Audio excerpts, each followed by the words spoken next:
Hai, salam Bapak Mama Saudara yang dikasihi Tuhan. Selamat bertemu dan berjumpa kembali. Oleh kasih dan penyertaan daripada Tuhan, saya senantiasa berharap Bapak Mama Saudara semua dalam keadaan sehat walafiat dengan penuh rasa syukur kepada Tuhan. Pada hari ini kita akan membaca serta merenungkan firman Tuhan yang terambil dari kitab Titus pasal 2 ayat 6 hingga ayat 8. Sebelum membaca serta merenungkan firman Tuhan, mari ketong satu hati di dalam doa. Kita berdoa. Bapa di dalam surga, Bapa yang kami sembah lewat anak-Mu Yesus Kristus, terima kasih Tuhan untuk kasih setia dan penyertaan Tuhan di dalam kehidupan kami. Pada hari ini kami memohon di dalam tangan dan pengasihan Tuhan. Tuhan hadir di tengah-tengah kami, menguduskan hati dan pikiran kami. Biarlah apa yang kami baca, apa yang kami dengar, kami senantiasa dimampukan oleh Tuhan untuk melakukannya di dalam kehidupan kami, hari lepas hari. Mengampuni salah dan dosa kami Tuhan, di dalam anak-Mu Yesus Kristus kami telah datang dan berdoa. Amin. Bapak Mama Saudara yang dikasihi Tuhan, pembacaan kita terambil dari kitab Titus, pasalnya yang kedua, ayatnya yang ke-6 hingga ayatnya yang ke-8. Di bawah perikop kewajiban orang tua, pemuda, dan hamba. Ayatnya yang ke-6, demikian juga orang muda, nasihatilah mereka supaya mereka menguasai diri dalam segala hal. Dan jadikanlah dirimu sendiri suatu teladan dalam berbuat baik.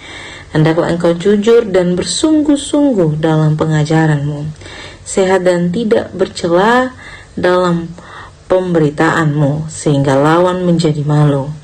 Karena tidak ada hal-hal buruk yang dapat mereka sebarkan tentang kita. Demikian juga akan firman Tuhan yang dikatakan berbahagia adalah setiap kita yang tidak hanya membaca, mendengar, tetapi mau melakukan dalam kehidupan kita hari lepas hari. Salam Bapak Mama Saudara yang dikasihi Tuhan. Hari ini ketong membahas kitab Titus. Terlebih khusus ketong membahas tentang orang-orang muda. Bapak Mama Saudara yang dikasihi Tuhan, ini sebuah nasihat yang diberikan untuk orang-orang muda, termaksud saya sendiri. Saya juga masih orang muda. Tetapi nasihat ini bukan hanya diperdengarkan bagi orang muda, tetapi juga diperdengarkan bagi setiap kita. Karena walaupun kita membaca bahwa tentang orang muda, tetapi firman Tuhan berlaku bagi setiap kita. Di dalam perenungan firman ini diingatkan kita untuk menjadi teladan di dalam kehidupan, dalam penguasaan diri. Penguasaan diri merupakan hal yang paling penting di dalam kehidupan orang-orang muda. Dengan ketong bisa menguasai ketong pun diri dalam segala tindakan perilaku, dalam segala berbahasa tutur kata, dalam segala ketong aspek-aspek kehidupan. Percayalah Bapak Mama, Bapak Saudara sekalian, saya mau bilang bahwa nanti kalau ketong punya rumah tangga, atau ketong berada di tengah-tengah ketong rumah tangga, atau ketong mau memulai membina sebuah rumah tangga, ketong bisa mulai membinanya dengan lebih baik. Karena apa? Karena ketong mampu menguasai ketong pun diri sendiri. Penguasaan diri adalah sebagai bentuk ketong menghargai ciptaan Allah, yakni diri kita sendiri. Bapak Mama Saudara yang dikasihi Tuhan, ini salah satu kata gaul yang ada di tengah-tengah anak muda.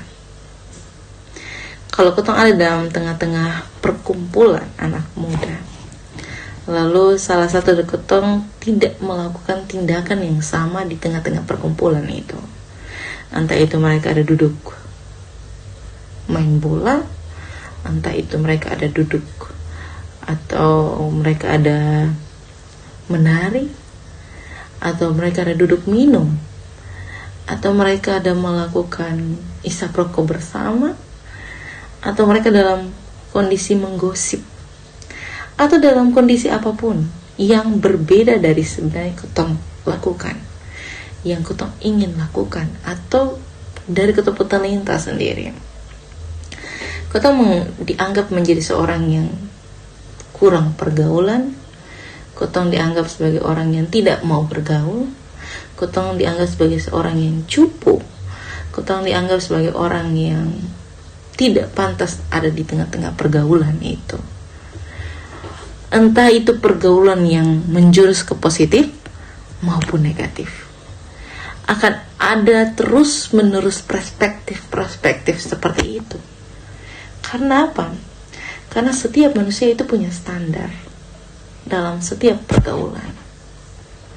Tetapi yang saya mau tekankan di sini, Bapak Mama, bagaimana ketong menjaga ketong pun diri dari segala pergaulan, positif dan negatif sekalipun. Yang awalnya ketong bisa lihat bahwa itu sesuatu yang negatif, kalau ketong terjerumus ke dalam dan ketong menganggap bahwa itu sesuatu yang ya lazim saja ketong lakukan, karena ketong pun teman-teman melakukan itu akan menjerumuskan ketong, menjatuhkan ketong di dalam pergaulan yang tidak sepantasnya.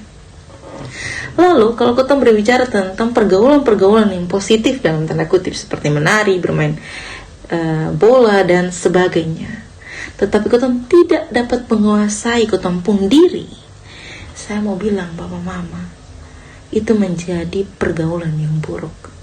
Karena apa? Karena ketong tidak mampu menguasai ketong pun diri. Apalagi sebagai orang muda yang dalam kondisi bersekolah, bekerja, dan dalam kondisi berpelayanan.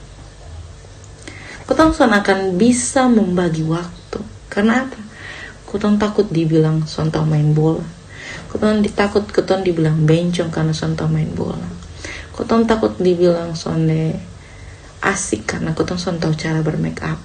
Ketong takut dibilang asik karena ketong sontong menari dan sebagainya. Ketika ada penguasaan diri, ketong tahu di mana titik kecukupan dari setiap pergaulan. Jadi jangan bilang kalau ketong dulu di tengah-tengah pergaulan yang tanda kutip minuman alkohol dan isap rokok, ketong bisa terjerumus ke dalam. Tetapi ketong juga bisa belajar ketika ketong ada penguasaan diri. Ketong bisa menjadi pengaruh yang baik ketika ketong ada penguasaan diri. Itu teladan. Itu penguasaan diri. Mari kita terus menumbuhkan penguasaan diri, kepercayaan diri dalam ketemu kehidupan anak-anak, dalam ketemu kehidupan pribadi.